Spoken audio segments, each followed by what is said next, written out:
Ladies and gentlemen, dear viewers, I am Dimitris Vlachopoulos. I'm the CEO of Deloitte in Greece, and I'm very happy to be hosting this panel today for ESG, environment, social governance, and the sustainability of competitive advantage. In a rapidly evolving global economy with cross-border trade, with complex supply chains, with diverse workforces, it is evident that both businesses and business leaders face a number of environmental issues. From climate change to scarce resources, to social factors like increase of population growth, product safety, on the other hand, relationships with regulators and relationships with communities, and needless to mention, the impact of the unprecedented pandemic crisis that we are still facing today. In this context, ESG can directly impact the positioning, performance, and brand of the organizations, and managing those environmental and social factors can significantly affect the companies and actually create a competitive advantage, a sustainable competitive advantage. I'm delighted to have with me four distinguished professionals to discuss how incorporating ESG, as the abbreviation stands, framework or implementing an ESG strategy can assist organizations in the following day, but also assess how ready are the organizations to proceed with this transition. Now, in an alphabetical order, and I have next to me, I will start with Ms. Alexandra Konida. She's the Managing Director, Head of Wholesale Banking of HSBC in Greece. Together with us is also Mrs. Mary Nicholson, Managing Director, Head of Responsible Investment of Macquarie Infrastructure and Real Assets. Welcome. Mr. Keith Tuffley, Global Co-Head of the Sustainability and Corporate Transitions Group of Citi in the UK. And Mr. Thanos Vlachopoulos, General Manager, Corporate and Investment Banking of Piraeus Bank here in Greece. I would like first to give the floor to Mrs. Konida. Alexandra, how important is ESG framework? How important is to implement an ESG strategy? Can we please have your first thoughts on this? Yeah, thank you, Dimitri, and I'm very happy to join the panel today. So it is, as you also said in your introductory remarks, it's beyond doubt that the pandemic has acted as an awakening call, and the transition to a low-carbon, sustainable future represents today one of the biggest opportunities that we have for the economy and the society. We have seen government fiscal stimulus linked to climate goals.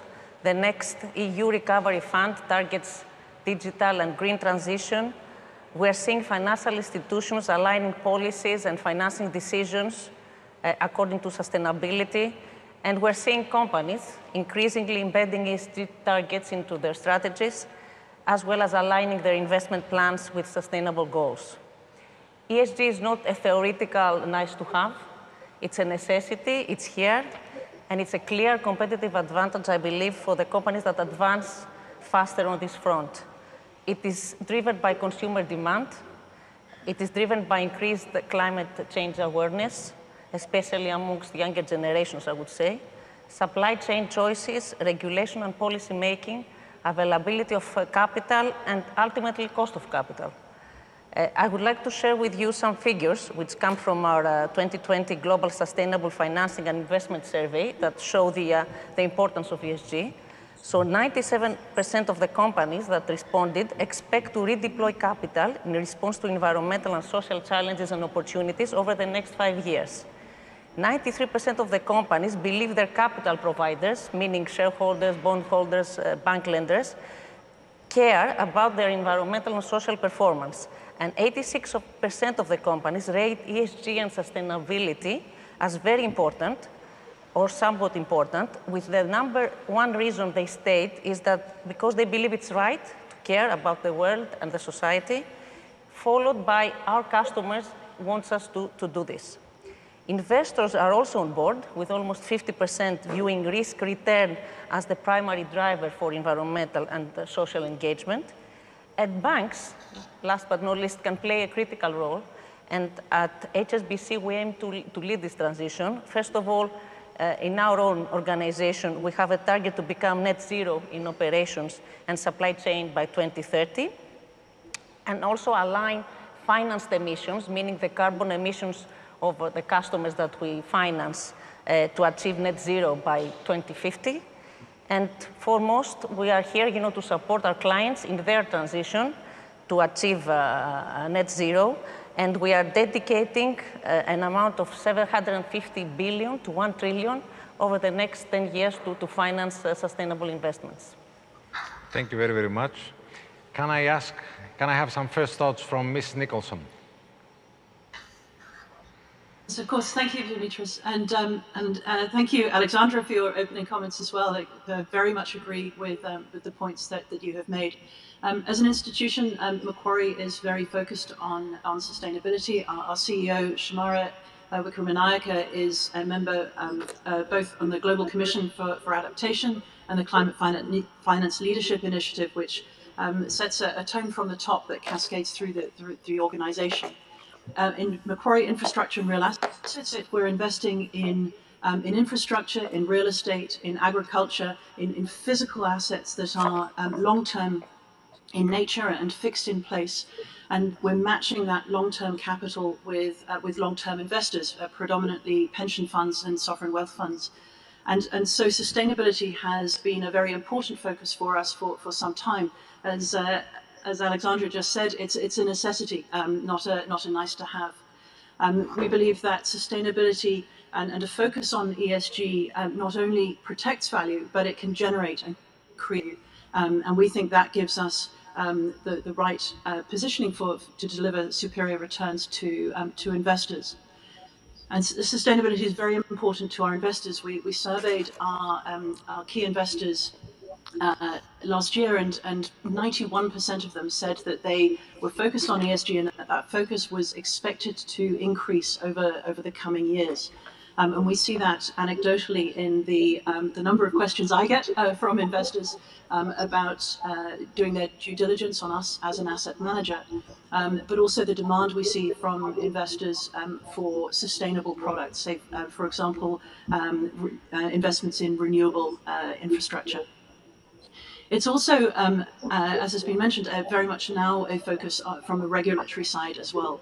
We see the EU Sustainable Finance Regulations, which came in this year, and more developments both within the European Union, but also globally, which require businesses like us to provide increased disclosure on how we're managing environmental, social, and governance risks to investors. One of the things that we have done over the last year, and this echoes the points that Alexandra has made, is to make, as Macquarie Asset Management, a commitment to invest and manage our portfolio in line with net zero by 2040. And then we strengthened or reaffirmed that commitment recently in March of this year by joining the Net Zero Asset Managers Initiative. So these are, I suppose, demonstrations of the importance that we place on climate as in civics, but also sustainability as a whole. Thank you. Thank you. So can I have some first thoughts from Mr. Tuffley, please? Yeah, sure. Thank you. And once again, thanks for welcoming me on. It's a delight to be part of this panel. Maybe just to highlight, I think, three mega trends that we are in the midst of now, to put this into context. So the first is obviously our net zero revolution that we're now facing, and it is becoming that because things are moving so quickly now. Since, for example, the Paris Agreement signed in December of 2015, I think my colleagues on the panel would agree that the first 2 or 3 years after the signing, in the financial markets were probably reasonably quiet relative to where they should have been. But the last 2 years, we've seen significant uptick in commitments from countries, from banks, from asset managers, asset owners, and across the full financing chain. The two previous speakers were highlighting the recent collaborations, such as the Net Zero Asset Owners Alliance, the Net Zero Asset Managers Alliance, and now we've just set up the Net Zero Banking Alliance. So there's now about $60 trillion under management or in financing. That's about a third of total financing. that is effectively committed to not just net zero by 2050, but also to set appropriate targets that are aligned with the Paris Agreement out to 2030. Now, this is yet to really accelerate. I think in the next, within the next 18 months, it's really going to step up. So we're going to see now such a significant change in which the financing sector is going to be putting pressure on the real economy to ensure that there is a full alignment of this decadal decarbonisation of the global economy. That's number one. We can't forget the nature and biodiversity crisis that we're also in. You know, since 1970, we've lost 70% of the mass of wildlife on the planet. We're facing extinction rates which are anything between 100 and 1,000 times faster than natural extinction rates. We are in a biodiversity crisis, and this is as big an issue as the climate crisis. What we have to do this year is to come up with the appropriate peak goals, similar to net zero by 2050, but now in nature and biodiversity. And then we have to accelerate and replicate what we've done in net zero with nature and biodiversity. And we have to then embed it into corporate strategy, into financing activities, etc. So that's the next big revolution that we'll be facing. And the third, of course, is the circular economy. We can't achieve these two other challenges, recognising we've got 7.6 billion people on the planet, we're going to about 10 billion people. We have to be far more efficient in the way that we produce, the way that we consume, and therefore ultimately we have to create a true circular economy in the system. Now what that means is that is probably another sort of 4 to 5 years behind the nature and biodiversity issues. So each of these challenges of climate, of nature and biodiversity, and of the circular economy will all be accelerating tremendously this decade, and the finance sector has a very significant role to play to be facilitators to positive change. But certainly, as the two previous speakers mentioned, this is a way to increase prosperity. It's a way to increase the sharing of the prosperity and to hopefully reduce inequalities in the world at the same time. Thank you. Thank you. And can I also ask from Mr. Vlachopoulos to share some first views on ESG and being a sustainable competitive advantage? Thank you for especially and Mr. Thomatos. You know, we are actually on the panel, the local representative. We had the honor to have Macquarie, HSBC, and Citi in the panel. And I would like to give you a flavor on what is happening actually in our country. And we are in the middle of a very challenging period. And after a very difficult year, 2020, I think that one of the key messages that have been emerged is actually that ESG is here to stay. We think that, as Alexander said, we see that sustainability is on the top of the agenda, is on the top of the agenda of the CEOs, not only on the banks, but also on the investors and the corporates. And now, more than ever, especially at this period, that many companies face a lot of challenges, it seems that there is one way that they can recover the crisis. There is one way that they can rebrand their business and they rebuild their model. And this is by adopting and embracing the sustainability principles. However, we see that there is a different pace between companies and how they are adopting the ESG principles. There's a different pace of maturity, not only between sectors, but also if you compare larger corporates with mid-corporates. We see that large corporates have an advantage. They are, let's say, in front of the rally. However, we see a shift from the mid-corporates from having an approach of just an option or just a luxury to go to an opportunity, to see the opportunity of the ESG framework.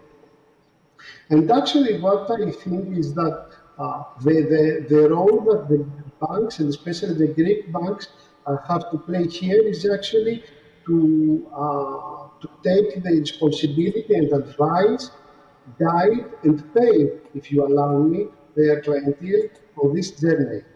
And Piraeus has a long history of the environmental and social responsibility. And I'm referring that the bank started to engage its operations on this framework since 2004.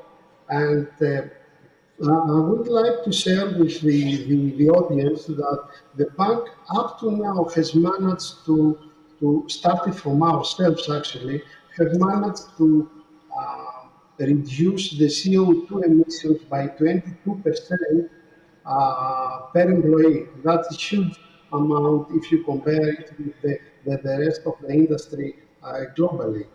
Um, I think I would like to close the opening statement by saying that what we are trying to do as a bank is actually to be the sustainability disruptor on our industry and put all our resources and mobilize all our resources and capability to guide and, if you allow me, to advise our customers on this new journey, on the ESG journey. Thank you. Thank you, Thano. So I'll get to a second set of questions. I will start again with Ms. Konida. How well are the companies prepared for the ESG transition to meet the investors' expectations? Yes, so according again to our survey, we found that 86% of the firms globally, and actually 94% in Greece, they acknowledge that there are indeed multiple opportunities for their business from improving on the ESG front. So awareness is there, acknowledgement is there. This is a good starting point. And indeed, we also see an increasing number of companies, also in Greece, embedding ESG into their strategy. And we see them also starting announcing clear and measurable and tangible sustainability targets for the years to come. Of course, implementation and execution phase is critical. This is where capital is required. And this is where companies will need to meet with investors. So as Mary said, and it's important, investors and asset managers are increasingly using ESG criteria in their investment decisions. And this is because they see a strong correlation between the returns and the ability of the companies to generate sustainable, profitable growth. On the debt capital markets front as well, we are seeing a surge in sustainable financing instruments like Greek bonds and sustainability-linked bonds. So given this momentum and the appetite from investors, it is critical for the banks to support clients and to help them access these markets and have a clear, let's say, ESG strategy that they can attract investment from the markets. So for Greece, sustainability is high in the policy agenda. It's clear. Energy transition is one of the key pillars of the country's recovery plan. Greece actually stands out as one of the EU member states that has adopted ambitious, I would say, climate objectives. So there are significant investments in areas like renewables, circular economy, digitalization that are in the pipeline from the Greek corporates. And supporting these corporates in accessing capital to realize these investments is key for the way forward, I think. At HSBC, we clearly have this target. And I want to share with the audience two transactions that we were involved lately. There were two sustainable financing transactions for two large Greek corporates that are actually leading the way. The first one has been a sustainability-linked high-yield bond. This was the first ever high-yield bond of this type that was done in Europe. And it was a Greek company that actually did it. It was the incumbent power utility. They raised 775 million euros. And there was another transaction, a green bond, the inaugural green bond from a large industrial group, again, to use the proceeds for renewables investments. That also was very successful.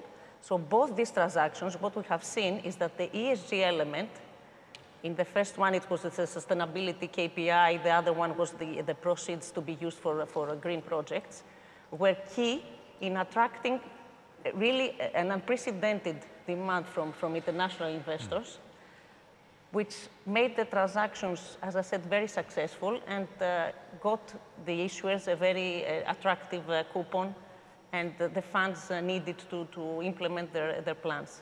So the path is there, the investor appetite is there, and I think the financial institutions we have the responsibility to, as I said, to support our clients in getting the advantage and moving forward on their ESG strategy.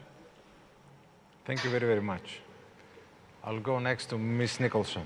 Macquarie Asset Management made a net zero commitment back in December. Could you tell us more about how you are working with your assets to actually achieve this? Yes, of course, and thank you. And to give some context, the kind of investments that we're making are private equity style investments where within our portfolios we have positions of significant influence or control over the businesses, and we affect influence through membership on the boards of these companies. So it's a very privileged position to be in, where rather than being restricted perhaps to asking questions and to voting in the case of a listed investment structure, we're actually able to really roll up our sleeves and help our portfolio companies to decarbonize, to improve their sustainability performance. And actually, we're focused on improvement of sustainability performance across the board in a wide range of factors. But specific to your question on net zero, we are working with our companies to, where not already done, to make sure that they understand their baseline emissions and then set targets for emissions reduction. Those targets to align, of course, with our objective of managing the portfolio to global net zero by 2040. And then we're working with them to do the most important thing, which is to identify initiatives, strategic initiatives that they can undertake to meet those targets. And in businesses like ours, these can range from very simple initiatives, switching light bulbs, switching where we source electricity to renewable sources, to things that require capex. So, for example, installing on-site solar onto roofs of buildings for our businesses, or electrifying fleets from diesel vehicles, street vehicles, for example. But then some are going even further and looking at technology change that will be really important for the future. So as an example, Cadent, which is the largest gas distribution network in the UK, is exploring hydrogen technology. So as part of the UK's decarbonisation programme, Cadent is seeking to help establish the supply chain for hydrogen in the UK. But they're also trialling a blend of hydrogen and natural gas in a loop of the network, which of course reduces the emissions associated with any leakage associated with the gas, or obviously the burning of it in the hands of the consumer. So these sorts of technologies, I think, are going to be really important as we move towards a low carbon future, and it's great to be able to see some of those being explored in our assets. On the climate front, transition risk is dealt with perhaps easily by decarbonisation, but we are also looking at adaptation, so the physical risk of climate. And just as an example there, we have an investment in an electricity transmission business, a grid in the northern part of Europe, up in an area that's covered with permafrost. And as part of their adaptation to the impacts of climate change, which of course include warming, they are burying 26,000 kilometers of cable underground to stop them being affected by falling trees, because they're going through a forested area, and the trees are falling because we're seeing more extreme weather these days with including storms with the changing weather patterns, but also the permafrost itself is melting. So we are, which creates this sort of softness that means that these falls are more frequent. So in order to be able to continue to deliver uninterrupted service to the communities that it's reaching, which of course is the most important thing, we're working with them to bury them, which is really exciting. So it's both the adaptation and resilience side and the transition side that we're thinking about. Thank you. Thank you. So a question to Mr. Tuffley now. How mature is the market to use sustainability as a competitive advantage? Thanks. So, well, the simple answer is that it's here now. That it's quite clear that that ESG and sustainability is, if it's well executed, well thought through, is a competitive advantage. And I'll break this down into three areas or three types of examples. One is at the country level, two is with investors, and thirdly it's with companies. Now, at the country level, we've seen a significant shift in probably just in the last 6 months or so. You know, we had the Paris Agreement signed back in December 2015, but literally in the last 6 to 9 months, firstly with China committing to carbon neutrality by 2060, and probably even more importantly, to committing to peaking their emissions before 2030, which all indications are they're looking to well and truly beat that. And as the biggest emitter in the world at a country level, that's obviously very significant. Now, of course, equally so was the commitment made by President Biden just 2 weeks ago to decarbonise the American economy by 50 to 52% by 2030. Now, we've seen that matched by other countries. Japan, Korea increased their commitment. Obviously, the EU and the UK are leading overall. But what does this mean now is it's turning into a race to net zero. It's no longer a plod, it's actually a race, meaning that there's a race for investment, there's a race for technology, there's a race for innovation, there's a race for attracting talent. And what this is driving is just innovation across so many sectors of the economy. And of course, countries are now recognising increasingly that this is now the future of their economies. It's the future of, as President Biden says, good paying jobs. It's the future of innovation and technology. So this is turning into a competitive advantage for countries. That's now also occurring with investors. We're seeing this with quite clearly, for example, with returns of ESG funds versus traditional funds. We're seeing it with the cost of capital advantage of green bonds and sustainability linked bonds versus conventional bonds. We see in the order of 5 to 20 basis point cost of capital advantage being achieved. And so for investors, it's very clear now. And it's also stickier money, meaning that often the ESG investors are more willing to stay loyal to those funds versus conventional investors. At the company level, we're definitively seeing now evidence from a whole range of sources. Now, it's harder to assess this because the noise that goes into the data is quite makes it quite complex. But when you see the number of studies that show that high ESG performance is turning into better financial performance, it is giving the motivation for companies now to recognise, for them, it's also a competitive advantage to be a good ESG performer and or to be leveraged to the mega trends that I referred to earlier on. So we are now going to net zero. We've passed that tipping point. The world knows we're getting there, and we have to really accelerate this for this decade. But increasingly, companies, investors, and countries are recognising that this is now turning into a competitive advantage. Now, on the flip side, if you're left behind, it'll be very hard to catch up. So for those that don't recognise these revolutions that are occurring and not investing in the future and not investing in their people and these innovations, they'll be left behind forever. And we're going to see a lot of disrupted sectors and companies this decade. Thank you. Thank you. Thank you very much. And a question addressed to Mr. Vlachopoulos, going a little bit, drilling down to the Greek environment. The Greek government is playing significant focus on the transition of the Greek economy to a greener economic model. In the meantime, we all notice an ever-increasing focus of the international investor community around ESG matters, as it was just disclosed also by Mr. Tuffley. How well equipped are Greek banks to embed ESG criteria that are sought after by investors, but are also needed to accelerate the broader transition of Greece? Thank you, Dimitri. Thank you for the question. I would like to start by saying that as a country, we have a historic opportunity to rebuild our economic model. And taking into account the unprecedented magnitude of the Recovery and Resilience Fund, this is the opportunity that we have to rebuild or to have a reconstruction of how the country operates. And indeed, as you mentioned, there is an increased focus on the green transition.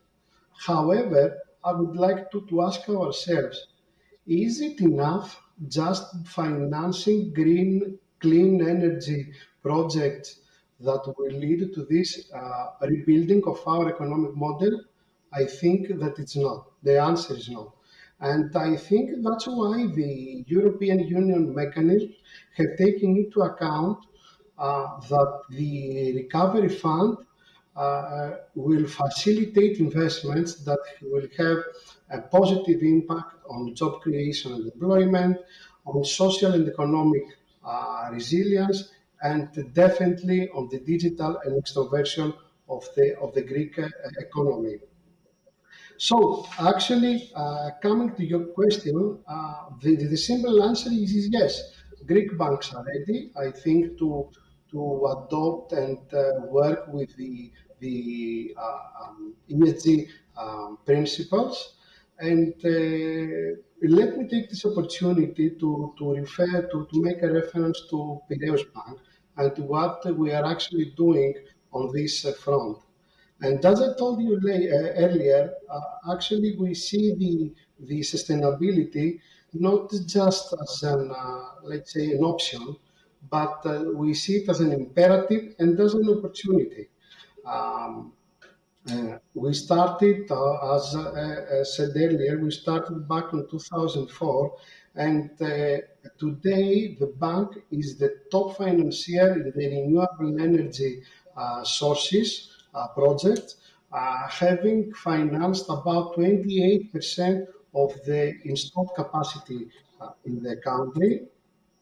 I would like also to mention that since 2017, within our loan evaluation process, we have baked in environmental and social criteria. In 2020, the bank was the first bank that covered the first sustainability-linked commercial loan, meaning not a listed asset. And we have also two new issues on the first quarter of the 2021. And let me remind the audience that the bank was the lead advisor on the first Greek issue of the listed bond of an energy company, 150 euros last year. So I think yes, the answer is yes, the Greek banks are ready, and I think we have the opportunity, but also the responsibility when we are financing and investing, when we're financing a project, not only to measure the positive impact on the cash flow of the companies, but also the positive impact on the society and the general economy. And I think that, let me close by saying that I think that this is actually the only way forward, because if we don't spread the positive impact of the wealth that is produced by the companies, this is something that we are going to find it over the next years in front of us. Thank you. Thank you very much, Thanos. Thank you. Just 3 words just to close our session. And from what it has been discussed, ESG is here to stay. It's a necessity. It's a must-have. It is a fact that many companies, many CEOs have already embraced ESG.